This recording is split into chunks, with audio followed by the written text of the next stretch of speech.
In the year 2020, Nintendo released 3 items of note to commemorate the 35th anniversary of Super Mario Bros. The MMO-based Super Mario Bros. 35, covered in a prior video or two. The Super Mario Bros. Game & Watch handheld unit, also the subject of a prior video. And finally today's subject matter, Super Mario 3D All-Stars for Nintendo Switch. A compilation of 3 classic 3D Mario games, Super Mario 64 originally on Nintendo 64, Super Mario Sunshine originally on Nintendo GameCube, and the Wii classic Super Mario Galaxy, but just the first one. Apparently there wasn't enough room for number 2. Oh well. Side note, won't be showing a lot of footage here, just me messing around with stuff while I ramble about this collection. Somewhere along the way, we'll give these games the proper time of day, but for now, let's talk this Super Mario 3D All-Stars set. So what 3D All-Stars compiles are emulated versions of these 3 classic games, but upscaled to higher definitions. Sunshine and Galaxy up to 1080p in 16:9 widescreen, so it fills the entire screen, while 64 is in 720p when playing on the TV and retaining the old 4:3 aspect ratio to piss off folks who want widescreen support all across. And to be fair, I couldn't really blame them, but honestly, I don't care myself, so whatever. Not a big deal for me. While all 3 upscale to 720p in handheld mode. This information is important for some people, but again, my stance is whatever. The point is, they look slightly nicer, they run slightly better, and in the case of Sunshine and Galaxy, they seem a bit shinier compared to the original GameCube and Wii releases. At least they seem that way to me. It's been a while since I touched those actually, so maybe it's the same amount of shine and the definition, whatever.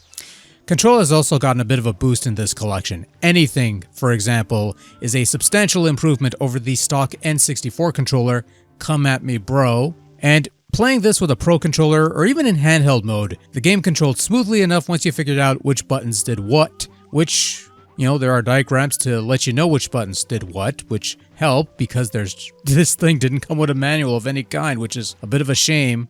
Sunshine plays about as well as it did on the GameCube, though the lack of the GameCube controller's signature analog triggers might keep things from being a pure recreation, but I think it's close enough. Super Mario Galaxy originally used the Wii Remote Nunchuck combination, thus the game was controlled with pointers and motion controls. While you have that option with the Joy-Cons and it works well enough I suppose, the game also has Pro Controller support, so if you want a more conventional control scheme and you have the means, then you could do that and it works great actually. Galaxy also makes use of the controller's motion gimmick so that you could control the cursor on screen with the controller, move it around, and a tap on the R trigger, I believe, will recenter the cursor, which is a nice convenient way of like recalibrating the cursor and stuff. Now playing this in handheld mode, you use the touchscreen for the cursor, which is not always ideal, but it's better than nothing I suppose. Aside from these 3 games emulated onto the Switch, what other goodies are to be found in Super Mario 3D All-Stars? Well, not that much actually.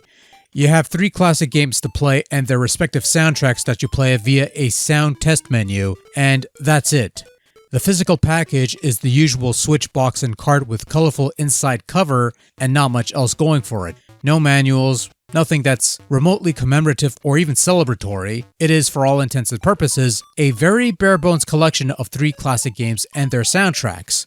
And if I could be honest, that's a bit of a disappointment considering it's supposed to commemorate a milestone anniversary. Meanwhile, a decade earlier, Nintendo celebrated the 25th anniversary of Super Mario Bros. By re-releasing Super Mario All-Stars for Wii, which basically equated to taking a Super Nintendo ROM, unaltered, and slapping it onto a Wii disc. While the game itself was a bit of a letdown in the grand scheme of things, it was at the very least presented in a bit of a collector's item. Came with a commemorative booklet, a soundtrack CD, and a box. A limited edition release with some value behind it, which is more than what I could say for Super Mario 3D All-Stars, which is just business as usual. Now, speaking for myself, the appeal of 3D All-Stars was being able to play these games in a more convenient format. In that regard, I can say I'm pretty satisfied with what I got, and for what it's worth, the games play about as well as you'd expect them to. Perhaps better in some ways, and maybe worse in others. I didn't have the high standards that most other folks had for this collection, which I guess people were hoping for fully remastered versions up to the standards of Odyssey or something close to it. And this is where I feel people might have gotten their hopes up a bit, because this collection was never going to be that. After all, if I were Nintendo and I were to do remasters of these games, would I really want to give these away in a $60 collection, or would I rather sell these individually for $60 a pop? Something to think about. Super Mario 3D All-Stars is both a hit and a miss, which sounds like a bit of a contradiction of sorts, but you have 3 highly regarded 3D Mario games under one collection, and because it's just emulation, they play about as well as they did in their original form, perhaps better in some ways and maybe worse in others. That, along with the inclusion of the game's respective soundtracks included in a sound test-esque setup, fulfills the bare minimum of having a compilation set, and that's to be expected from Nintendo.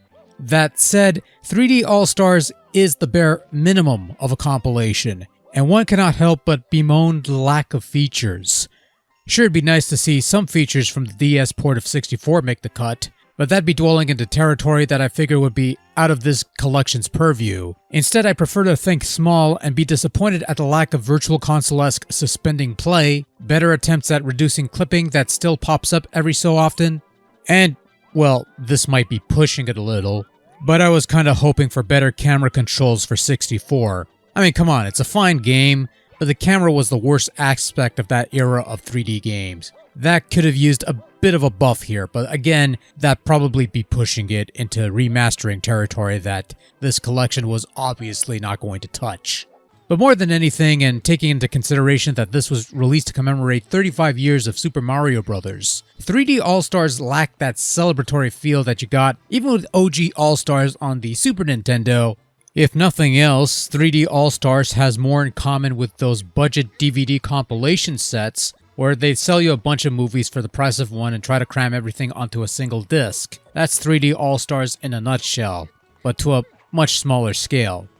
Regardless though, while there is a certain lack of pomp and circumstance regarding the collection, when all is said and done, Super Mario 3D All-Stars is a collection of 3 of the finest Mario adventures ever conceived. And taken on that note alone, the games are represented well enough to basically preserve the essence if nothing else. Are there better options and better means of playing these games? Perhaps. But this is, for the moment, the most convenient, and on that note, it works well enough for me. Though it might not for you. Regardless, an adequate, bare minimum collection that could have been more, but not much more.